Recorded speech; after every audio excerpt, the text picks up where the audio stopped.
Em outras palavras, acessibilidade é o mundo cor-de-rosa de uma pessoa com deficiência, né? Ele garante o alcance e a utilização de espaços, de equipamentos, de mobiliários urbanos com autonomia por uma pessoa com deficiência. A gente sabe que é bem difícil garantir isso, mas esta lei ela veio justamente de encontro a essa ideia, a ideia de que uma pessoa com deficiência, o lugar dela não é dentro de casa, né? O lugar dela é também ocupando os espaços públicos. E para isso nós precisamos rever nossos conceitos, nós precisamos rever as vias públicas, livrar as vias públicas de barreiras, porque a maior dificuldade de uma pessoa com deficiência não é o impedimento que ela tem, mas as barreiras que impedem dela conseguir alcançar as coisas, ter acessos em igualdade de condições com outras pessoas, dos espaços e dos meios públicos, privados, enfim, para que ela possa poder ter uma vida quase normal, né? Então a ideia é livrar a pessoa com deficiência das barreiras. Essa é a grande ideia da acessibilidade, porque sempre lembrando, o problema dessa pessoa não é o impedimento, porque muitas vezes a pessoa nasce com esse impedimento, já convive com esse impedimento, né? E já se acostumou com ele, inclusive. O problema da pessoa com deficiência, o maior problema que ela enfrenta é a barreira que é construída e que aí ela não permite, né, que ela consiga exercer plenamente seus direitos. O artigo 3º, inciso 4, ele fala das barreiras, que é outro conceito que cai muito em prova. O que é uma barreira? Que inclusive está dentro do conceito de pessoa com deficiência. O que é uma pessoa com deficiência? Artigo 2º, é a pessoa que tem um impedimento de longo prazo e que diante de barreiras não consegue exercer plenamente os seus direitos, né? Em igualdade de condições com outras pessoas. Mas o que seria uma barreira? O artigo 3º, inciso 4, explica: barreiras é qualquer entrave, obstáculo, atitude ou comportamento. Entrave, obstáculo, atitude ou comportamento que limite ou impeça a participação social da pessoa, bem como o gozo, a fruição e o exercício de seus direitos à acessibilidade, à liberdade de movimento, de expressão, comunicação, acesso à informação, compreensão, circulação com segurança, entre outros, classificados em barreiras urbanísticas, arquitetônicas, de transporte, comunicações e na informação, atitudinais e tecnológicas. Então, peraí, o que é uma barreira? É um entrave, é um obstáculo, pode ser uma atitude e pode ser o comportamento de uma pessoa, tá? Então, quando a gente fala em barreiras que a pessoa com deficiência enfrenta, a gente logo pensa num degrau, né? Um degrau, um prédio que não tem rampa de acesso, né? Uma calçada com desnível. Logo te vem, quando eu falo em barreira, logo vem uma escada, né? Algo assim que não permite que a pessoa com deficiência consiga transpor, né? Devido àquela barreira. A gente logo pensa em algo físico, né? Só que no conceito de barreira, você não tem só obstáculos e entraves. Você pode ter também comportamentos e atitudes.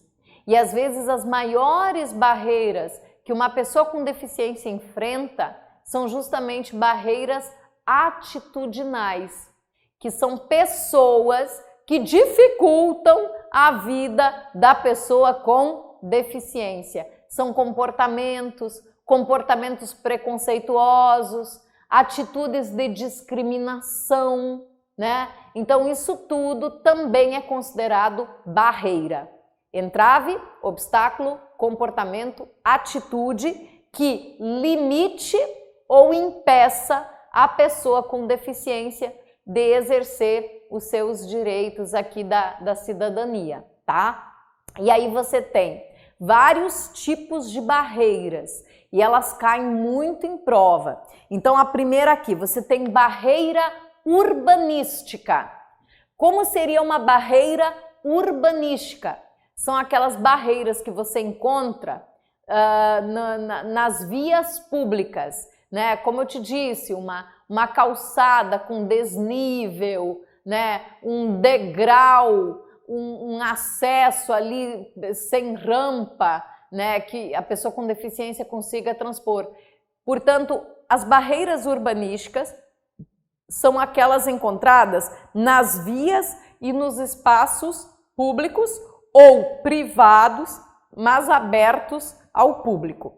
Depois você tem as barreiras arquitetônicas. Como é que se apresentam as barreiras arquitetônicas? São as barreiras nos prédios, nos edifícios, né? Um prédio que tem degraus para ter acesso ao elevador, né? Enfim, uma construção que tem um banheiro com degrau. Então isso seria uma barreira arquitetônica. Um prédio que não tem um banheiro com acessibilidade, são barreiras arquitetônicas, aquelas dentro dos prédios, né? Já a urbanística é nas vias e espaços públicos. Temos as barreiras nos transportes, que são aquelas barreiras assim nos ônibus, no transporte público, que não foi adaptado de repente para receber um cadeirante, né? Então uma cadeira de rodas, isso tudo são barreiras nos transportes. Barreiras nas comunicações, por exemplo, ou na informação também. Você tem um pronunciamento de uma autoridade pública em rede de televisão e você não tem lá um tradutor de Libras, por exemplo, para poder levar aquele pronunciamento público, né, para uma pessoa que tem alguma deficiência, enfim, auditiva. Então ele precisa ali da comunicação em Libras para poder entender aquele pronunciamento. Enfim, tem tantas formas, tantas barreiras na comunicação. Uma televisão que não tem aqueles aplicativos que aparecem, né, por escrito, enfim, para deficientes auditivos. Enfim, tantas barreiras na comunicação. Você entra num elevador e aí não tem lá um botãozinho em braille para que uma pessoa com deficiência visual possa, né, enxergar. Você encontra muita barreira nas comunicações. Depois você tem barreiras atitudinais. Acho que é o pior tipo de barreira, porque aqui você tem o comportamento humano, né? Pessoas que discriminam, pessoas com deficiência, pessoas que têm preconceito, né? São barreiras atitudinais, são comportamentos de pessoas que acabam prejudicando, né, a vida da pessoa com deficiência. E as barreiras tecnológicas.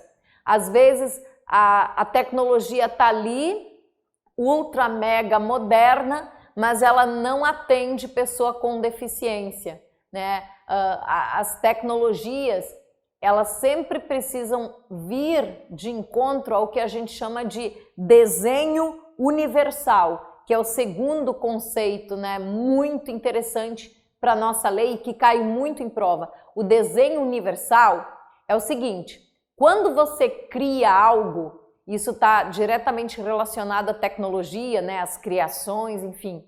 Na concepção de um produto, de um artefato, de uma tecnologia, na concepção, ou seja, na hora de você criar, né, dar origem àquele espaço, aquele produto, aquele artefato. E aí eu chamo a atenção aos arquitetos, aos engenheiros, aqueles criadores, né, de objetos, enfim, quando eles projetam um espaço, por exemplo, o arquiteto vai projetar um espaço, o engenheiro vai projetar ali um prédio, né? Um criador vai estar inventando um equipamento ou uma tecnologia, né? Um aplicativo, enfim. Tudo isso, ao ser criado, tem que ser criado na lógica do princípio do desenho universal. O que é o princípio do desenho universal? Que é muito usado na Lei 13.146 e na ideia de acessibilidade. Desenho universal é um princípio que é definido como ele tem como base a criação, a concepção de alguma coisa. Sempre que você vai criar algo, um objeto, um produto, um equipamento, um artefato, uma coisa, um dispositivo, um aplicativo, enfim, um espaço, você deve fazer isso no contexto do desenho universal. Aquele objeto criado, aquele espaço projetado, ele precisa ser usado tanto por pessoa com deficiência quanto por uma pessoa sem deficiência. Se você, arquiteto, engenheiro, criador, conseguiu criar alguma coisa, projetar um espaço, criar um equipamento, criar um objeto que possa ser usado tanto por uma pessoa com deficiência quanto por uma pessoa que não tem deficiência, você atingiu o princípio do desenho universal.